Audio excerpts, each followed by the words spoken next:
Jadi kalau hari ini pertanyaannya apa sih sebenarnya gagasan besarnya Gus Dur gitu ya, ide besarnya Gus Dur, kita harus bikin seminar 3 hari Pak itu Pak. Tapi sebenarnya gini, tapi saya akan coba merangkum itu dalam jawaban singkat. Sebenarnya tagline Ahmadiyah tadi itu sudah menjawab itu. Bagaimana kemudian Gus Dur setelah Gus Dur meninggal gitu ya, banyak teman-teman terutama dari kelompok-kelompok minoritas itu datang. Saya ini sebenarnya paling nggak suka menggunakan kata-kata minoritas itu ya, karena kalau menurut saya minoritas atau mayoritas itu kan perkara, pertama bukan selalu perkara jumlah ya. Seringkali orang itu ngukur minoritas sama mayoritas itu perkara jumlah, padahal bukan. Contohnya, saya kasih contoh.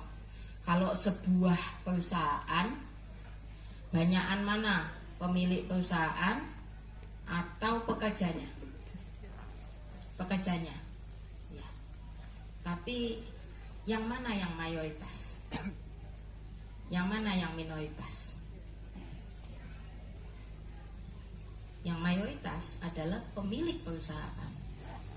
Kenapa? Karena meskipun mereka jumlahnya sedikit, lebih sedikit, tapi mereka menguasai yang banyak. Jadi kalau kita bicara soal mayoritas atau minoritas, seringkali bukan jumlah angka, tapi kita harus berpikir soal kekuatan atau kekuasaan. Itu yang paling penting.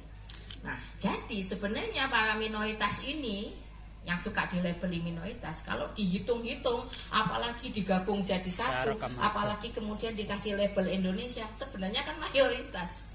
Jadi saya nggak suka dengan penyebutan minoritas mayoritas. Apalagi kemudian kalau teman-teman sendiri kemudian suka bilang, oh aku ini minoritas apalah, nggak usah melabeli diri sendiri dengan itu.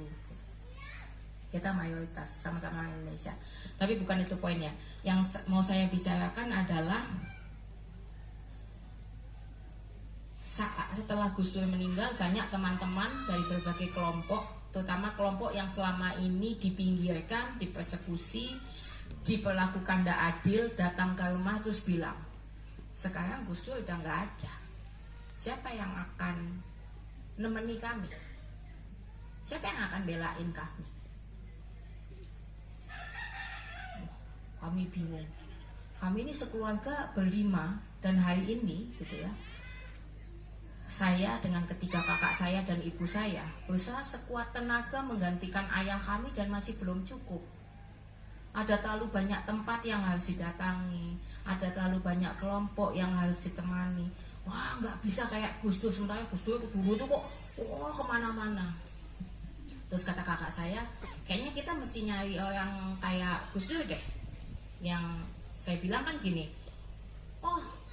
bapak tenagane, energinya kayak uang sejuta kayak gimana kita gitu. Kita cuma berlima. Terus kata kakak saya, kayaknya kita mesti nyari orang yang kayak bapak, energinya kayak orang sejuta. Sopo? Hari ini siapa? Dan siapa kami yang berhak menuntut seseorang harus begitu? Nyari di mana? Terus kata kakak saya, nyarinya di mana ya? Terus saya bilang, udahlah, timbangannya golek si jiwong yang kayak sejuta, lah luwih gampang ngumpul no sejuta. Maka ayo kita kumpulkan sejuta orang itu. Dan itu yang dilakukan kakak saya. Kemudian beliau mendirikan Gus Durian, gerakan Gus Durian ya, jaringan Gus Durian. Kerjasama banyak dengan tentu teman-teman Ahmadiyah juga gitu ya, dengan teman-teman Katolik juga.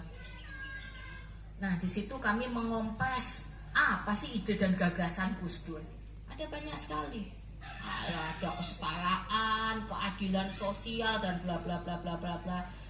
Yang kalau ya inilah kayak tagline BUMN gitulah ya kalau dikumpulkan itu pokoknya.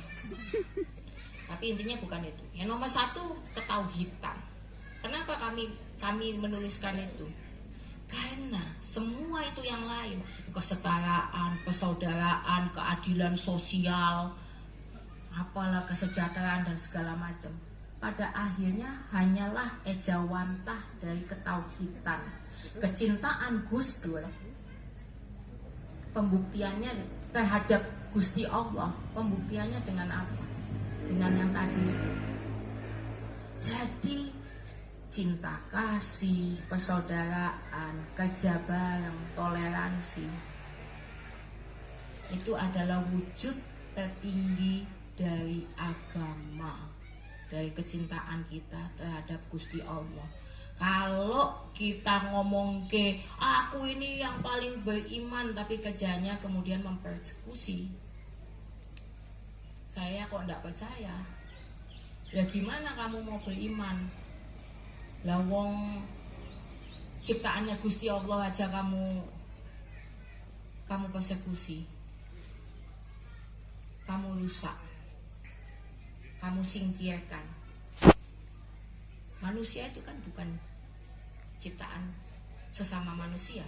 Kok bisa-bisanya kita merasa layak menyingkirkan manusia lain? Kalau kita betul-betul mencintai Tuhan, maka wujud yang paling jelas adalah kebaikan terhadap makhluknya, terhadap ciptaannya. Jadi kalau misalnya ditanya gagasan besarnya apa, mungkin gagasan paling mudahnya itu. Jadi kalau sampai hari ini kita nggak bisa melihat si A atau si B melakukan, misalnya wujudnya nggak ada di masyarakat dan segala macam, ya jangan-jangan kecintaan terhadap Tuhannya hanya gimmick. Mungkin itu gagasan besarnya Gus Dur. Semoga menjawab.